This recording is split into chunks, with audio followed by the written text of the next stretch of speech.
আমার স্বামী আমাকে বিয়ে করেছে তার বাবার মন রক্ষার্থে, কিন্তু আমাকে তার পছন্দ না। এটা আমি বিয়ের আগে জানতাম না। আমার স্বামীর বাসায় একটা কাজের মেয়ে ছিল।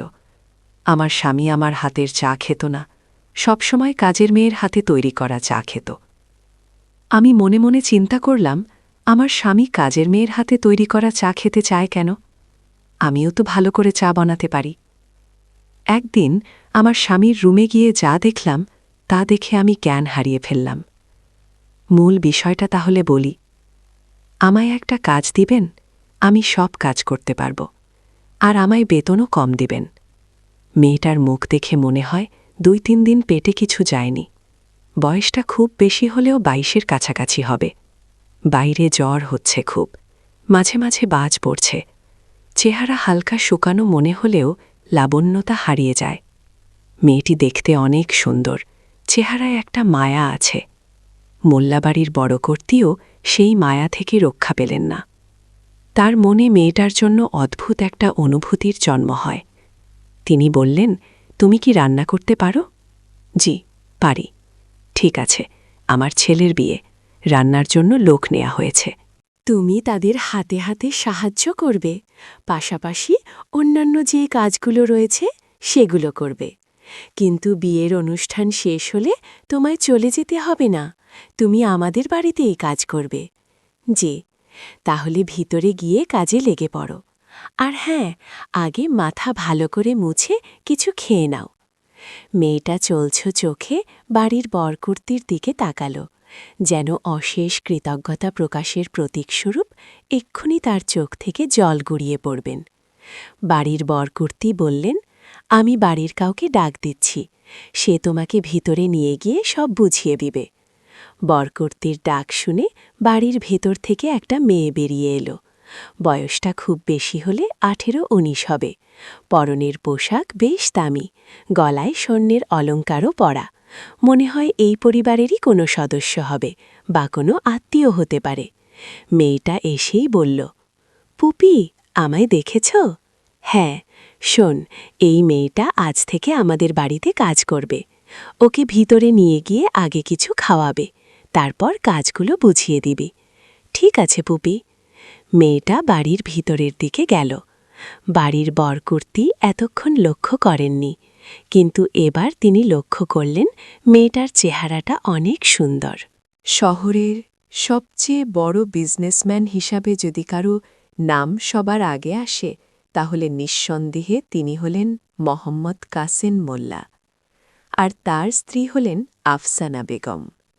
মোল্লাবাড়ির বরকর্তা হলেন মোহাম্মদ কাসেম মোল্লা এবং বরকর্ত্রী হলেন আফসানা বেগম। শহরের মাঝখানে ৩ তলা বিশিষ্ট বড় একটা বাড়ি আলো ঝলমল করছে। শান শওকত ও আভিজাত্যের ছোঁয়া পাওয়া রাজকীয় এই বাড়িতে বিয়ের আমেজ। বাড়ির একমাত্র ছেলে সোহাগ মোল্লার বিয়ে। আত্মীয় স্বজন ও তাদের কোলাহলে মুখর পুরো মোল্লা বাড়ি। সোহাগ নিজের ঘরে পোশাক পরে রেডি হচ্ছে, বাইরে বন্ধুদের সাথে আড্ডা আছে। সোহাগ দেখতে অনেক স্মার্ট, যে কোনো মেয়ে তাকে পছন্দ করবে। তার বয়স ২৫ পেরিয়েছে, ২ মাস আগেই ২৫তম বার্থরে চলে গেছে। স্টাইল করা মাথার চুলে তো কোনো কথাই নেই। সোহাগ তাড়াহুড়োর মধ্যে ঘর থেকে বেরিয়ে এলো। তাকে এইভাবে অবস্থায় দেখে বৃষ্টি বলল, এভাবে সেজেগুজে কোথায় যাওয়া হচ্ছে? সোহাগ তাড়াহুড়োর মধ্যে উত্তর দিল, ফ্রেন্ডদের মিট করতে যাচ্ছি। মা কোথায়? বাইরে। ওকে, বাই। বৃষ্টি সোহাগের নিজের বোন, কিন্তু সে মেয়ে হওয়ায় বাবা মায়ের কাছে খুব একটা গুরুত্ব পায়নি। বৃষ্টির বিয়ে হয়েছে ২ বছর হল। সোহাগের মা আফসানা বেগম, মানে বাড়ির বরকর্ত্রী, বাইরে বসে আছে। বাড়ির বাইরে বসার একটা জায়গা রয়েছে, তিনি সেখানেই রয়েছেন। সোহাগ গিয়ে তাকে পিছন থেকে জড়িয়ে ধরে বলল, মা, আমি একটু ফ্রেন্ডসদের মিট করতে যাচ্ছি। আর ২ দিন পর তোমার বিয়ে? আজ আবার কিসের ফ্রেন্ড? সবাই তো এখানেই রয়েছে। মা, ওরা বিদেশ থেকে আসছে, ওদের মিট করতেই হবে, তাছাড়া কোম্পানির একটা ডিলও রয়েছে। বাপ ছেলে শুধু কোম্পানি নিয়েই থাকো, আমি কিন্তু স্পষ্ট বলে দিচ্ছি সোহাগ, বিয়ের পর অবন্তীকে সময় দিতে হবে। ওহ মা, তুমিও না, যাও কিন্তু সাবধানে। সোহাগ গাড়ি নিয়ে বেরিয়ে গেল। আফসানা বেগম বসে থাকলেন। তিনি একাই রয়েছেন। এমনিতেই তিনি একা সময় কাটাতেই বেশি পছন্দ করেন। বাড়ির কর্তা কাশেম মোল্লা এখন অফিসে রয়েছেন। জরুরি একটা মিটিং অ্যাটেন্ড করেছেন তিনি। কাশেম মোল্লা নিজের পরিবারকে ভালোবাসেন, কিন্তু তিনি বিজনেসের পিছনে অধিক সময় ব্যয় করেন।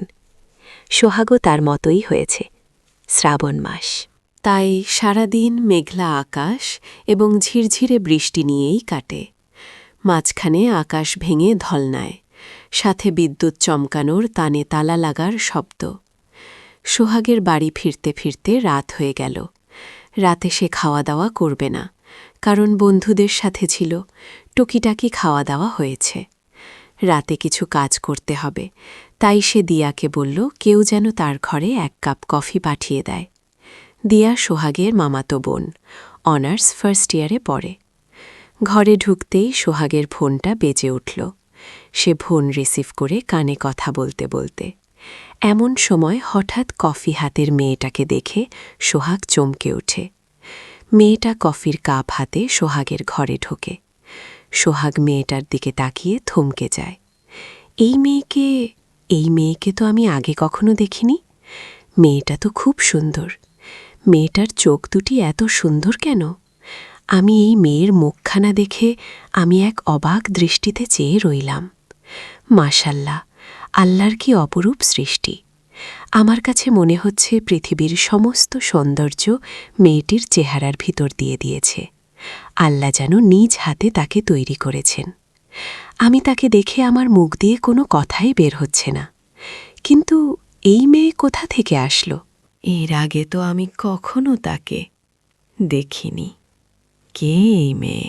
ভাইজান, কফি ঠান্ডা হয়ে যাবে, দরুন কফি খান। আমি তার হাত থেকে কফিটা নিলাম এবং কফিটা খেয়ে নিলাম। অনেক স্বাদ হয়েছে কফি।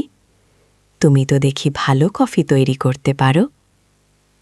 সোহাগ তার মাকে ডাক দিয়ে বললেন, মা, এই মেয়েটিকে আমি তো এর আগে এই মেয়েকে দেখিনি। বাবা, এই মেয়েটি একটি অচেনা মেয়ে। তার পরিচয় সম্পর্কে আমরা কিছুই জানি না। একদিন হঠাৎ করে আমাদের বাসায় ঢুকে বলতেছে আমাকে একটা কাজ দিবেন।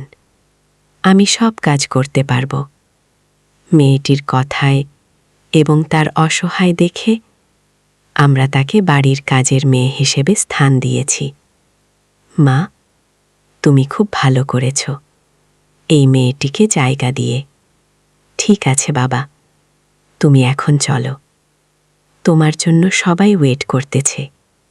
তুমি এখনই বর সেজে যেতে হবে। ঠিক আছে মা, আমি রেডি হচ্ছি। তোমরা ওদের বলে দাও, তারপর আমি বিয়ে করে ফেলি। একদিন কাজের মেয়েটি বলল, ভাইজান, ভাবি অনেক সুন্দর। আপনি যেমন, ভাবিও তেমন। আপনাদের দুজনকে খুব সুন্দর মানিয়েছে। কি বলছো তুমি? তুমি কি জানো, এই বিয়েতে আমি রাজি ছিলাম না। শুধু আমার বাবার কথায় আমি রাজি হয়েছি। বাবার খুব ইচ্ছা ছিল তাকে বউ করে আনার। বাবার দিকে তাকিয়ে আমি বিয়ে করেছি। আচ্ছা, তোমায় একটা কথা বলি, তোমার বাসা কোথায়? তোমার মা বাবা, ভাই বোন তারা কোথায়? ভাইজান, আমি কিছুই জানি না। আমার ছোটবেলা থেকে বড় হয়েছে একটা অনাথ আশ্রমে। আমার জন্মের পর আমার মা বাবা কাউকে দেখিনি। আমার মা বাবা কোথায় থাকে, বেঁচে আসে কিনা, মরে গেছে, তা আমি কিছুই জানি না। মেয়েটি এই কথা বলার সাথে সাথেই হায় মাও করে কান্না শুরু করে দিয়েছে। আমি বললাম, তুমি কাঁদছ কেন? মেয়েটির কান্না আমি কিছুতেই থামাতে পারছি না। মেয়েটিকে বললাম, তুমি কেঁদো না, তুমি এই বাড়িতে থাকবে। তোমার যখন যা প্রয়োজন হবে আমাকে বলবে, আমি এনে দিব। ঠিক আছে, এখন আর কেঁদো না। আচ্ছা, তোমার নামটা কি? যেহেতু তুমি এই বাড়িতে আছো, সেহেতু তোমার নামটা জানা দরকার। তোমায় কি নামে ডাকব?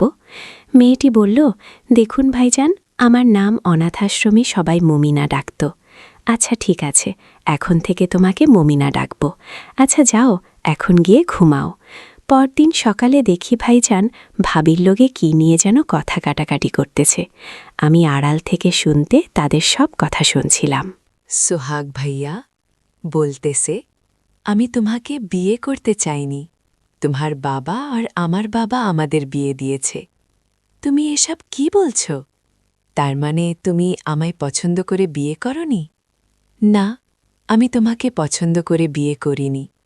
আমার বাবার কারণে আমি তোমাকে বিয়ে করেছি। তাহলে তুমি আমায় বিয়ে করলে কেন? এখন আমার কি হবে?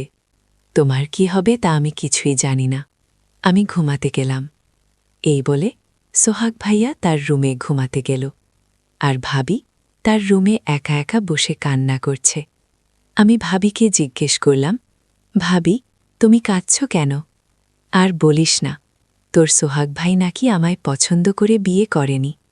বিয়ে করেছে তার বাবার জবরদস্তিতে।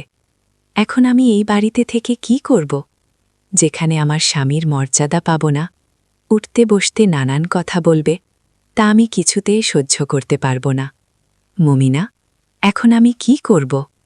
ভাবি, আপনি কোনো চিন্তা করবেন না, সব ঠিক হইয়া যাইবে। সোহাগের ডাক দিল মমিনা। তুমি আমার জন্য 1 কাপ চা বানিয়ে নিয়ে আসো। ঠিক আছে ভাবি, আমি যাই, ভাইজান চা বানিয়ে নিতে বলছে।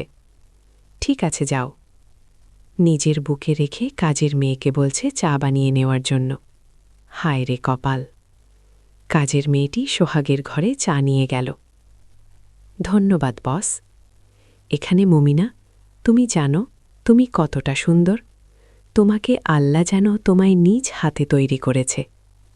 কি যে বলেন ভাইজান, আমাকে থেকে ভাবি কত সুন্দর। দূর, ওর কথা বলো না, ওকে আমার ভালো লাগে না। ভাইজান, আমি যাই। কই যাইবা? আর কিছুক্ষণ বস, তোমাকে একটা কথা বলতে চাই। কি কথা ভাইজান? এই মুহূর্তে ডাক পড়ল। কাজের মেয়েটি কোথায় গেল? মা ডাকছে আমায়, আমি যাই। ঠিক আছে। এইদিকে তার বিয়ে করা স্ত্রী বলল, আপনি নাস্তা করবেন না? নাস্তা করতে আসেন। সোহাগ তার উত্তরে বলল, আমার খিদে নেই, তুমি খেয়ে নাও। এই কথা বলে সোহাগ ঘর থেকে বেরিয়ে গেল। আমার স্ত্রী মায়ের কাছে গিয়ে নালিশ করে বলল, আপনার ছেলে আমার কোনো কথাই শোনে না, এমনকি আমার সাথে সময় দেয় না। কি বলছো বৌমা? এ কথা তুমি আমায় আরও আগে বলনি কেন? আজ বাড়িতে আসুক।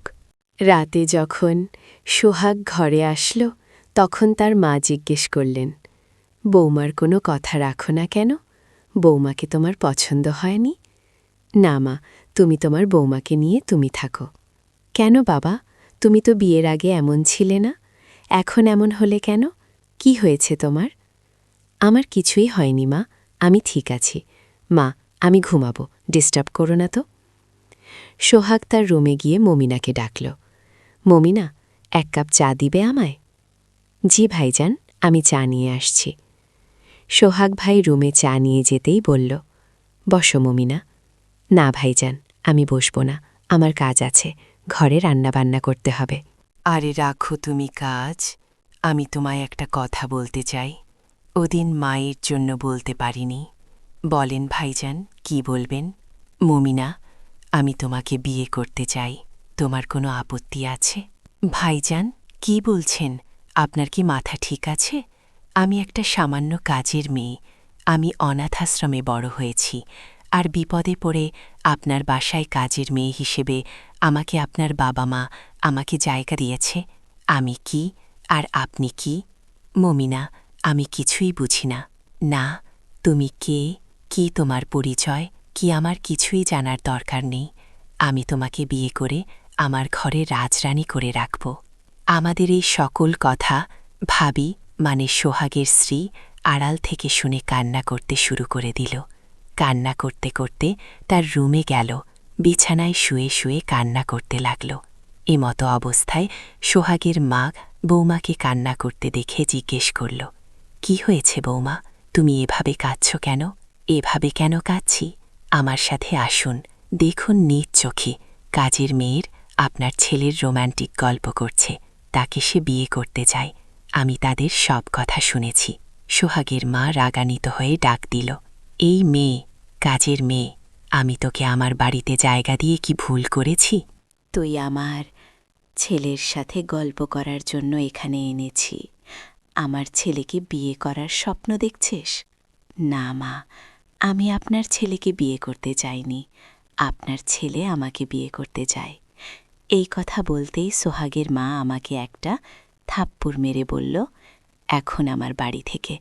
সোহাগ তখন বলল, মা, মমিনা এই বাড়িতেই থাকবে। মমিনাকে আমি ভালোবাসি না, আমি তাকে বিয়ে করে এই বাড়িতে রাখতে চাই। আমি তার কিছুতেই হতে দিব না আমি বেঁচে থাকতে। মা, চুপ, তুই আমাকে মা বলে ডাকবি না। মায়ের কথা শুনে সোহাগ স্তব্ধ হয়ে গেল। ঠিক আছে মা, আমি এই বাড়িতে থাকব না। মমিনা বলল, ভাইজান, আমার জন্য আপনি এই বাড়িতে থাকবেন না কেন? আপনি থাকেন, আমি বাড়ি থেকে চলে যাচ্ছি। না মমিনা, তুমি থাকো। এই বলে সোহাগ চলে গেল।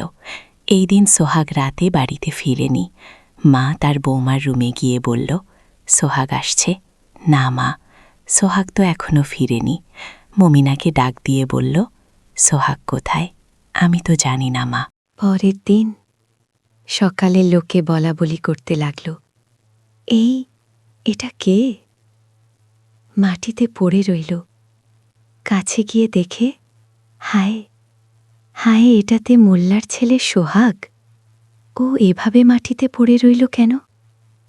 কাছে গিয়ে দেখে সোহাগ দুনিয়াতে নেই, ময়রা পইরা রইছে। আর তার হাতের মুঠোতে একটা চিঠি দেখতে পেল। লোকজন সোহাগকে নিয়ে বাড়ির সামনে রাখল। সোহাগের মা, কোথায় আপনি? আপনার ছেলে মইরা গেছে। সোহাগের মা দৌড়ে এসে সোহাগের মুখটা দেখে মা জ্ঞান হারিয়ে ফেলল। একটা লোক বলল, ওনার স্ত্রী কোথায়? ওনাকে ডাকতেন তো। সোহাগের স্ত্রী কান্না করতে করতে আসলো। লোকটি তার হাতে চিঠি দিয়ে বলল, মৃত অবস্থায় তার হাতে আমরা এই চিঠি পেলাম। চিঠিটা খুলে দেখল, চিঠিতে লেখা, মা, আমাকে ক্ষমা করে দিও। আমি তোমাকে কষ্ট দিতে চাইনি। আর আমি যেদিন কাজের মেয়েটিকে দেখেছিলাম, সেদিন থেকেই ভেবেছিলাম তাকে আমার করে নিব, কিন্তু তা আমার কপালে নেই। মা, তোমার কাছে একটা অনুরোধ, মমিনাকে একটা ভালো ছেলে দেখে বিয়ে দিয়ে দিও, তাহলে আমার আত্মা শান্তি পাবে। মায়ের জ্ঞান ফিরতেই তার স্ত্রী মায়ের হাতে চিঠিটা ধরিয়ে দিল। মা চিঠিটা পড়ে কান্না করতে করতে বলল, বাবা, তুই আমার ওপর অভিমান করে চলে গেলে। প্রিয় দর্শক বন্ধুরা, তোমাদের সকলের উদ্দেশ্য করে বলতে চাই, তোমরা সোহাগের মতো এমন কাজ করবে না। ভালোবাসার জন্য এভাবে নিজেকে শেষ করতে নেই, তাহলে আখিরাত এবং দুনিয়া দুটোই হারাবে। বন্ধুরা, গল্পটি কেমন লাগল তা অবশ্যই কমেন্ট করে জানাবেন। ধন্যবাদ।